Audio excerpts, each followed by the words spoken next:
Hey, God bless you. This is Apostle Rodney Sally, and this is your daily insight.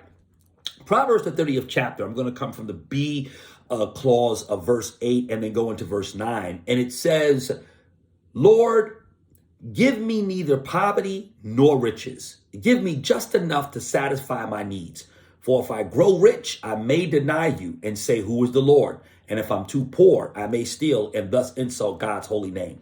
You know, one of the things that we have to understand is prosperity and then there's poverty. They both sit on opposite ends of the spectrum. But regardless of where we fall in those categories, because if you live long enough, you can experience a lot of things. You can experience failure. You can experience poverty. And some of you watching this video may have gone through some tough experiences in life. And then you may have also experienced a great deal of accomplishment and success.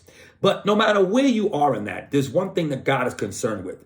And that's making sure that he is in the middle of it all and that you can handle no matter where you fall on that spectrum. You see, some people can gain a lot of prosperity and wealth and accomplishment, but they may end up forgetting who the Lord is. Why? Because they attained something that they were not ready for. They were moving into something and trying to achieve something, which they ultimately did, but their soul was not ready for the responsibility of that prosperity. And it ended up consuming them, whereas God was then forgotten. And then you have a situation where people can get into poverty and you can be low in spirit and you might try to explore other avenues and options to somehow compensate for what's missing in you spiritually, because we can be also poor in spirit, but then also materially too.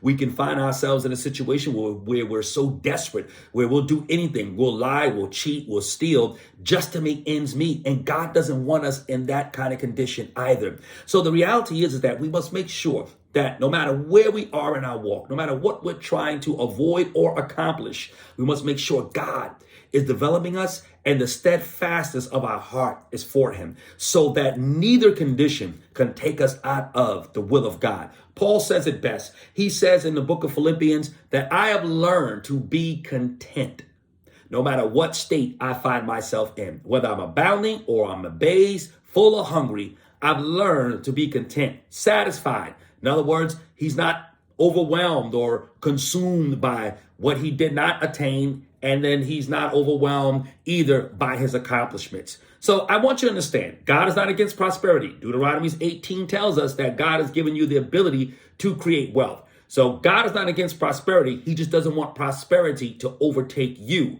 So listen, take heed today. Make sure that you're steadfast in the things of God, and that no matter what state you find yourself in, you are satisfied and you are content in the way of God. This is Apostle Rodney Sally, and today, this is your Daily Insight. God bless.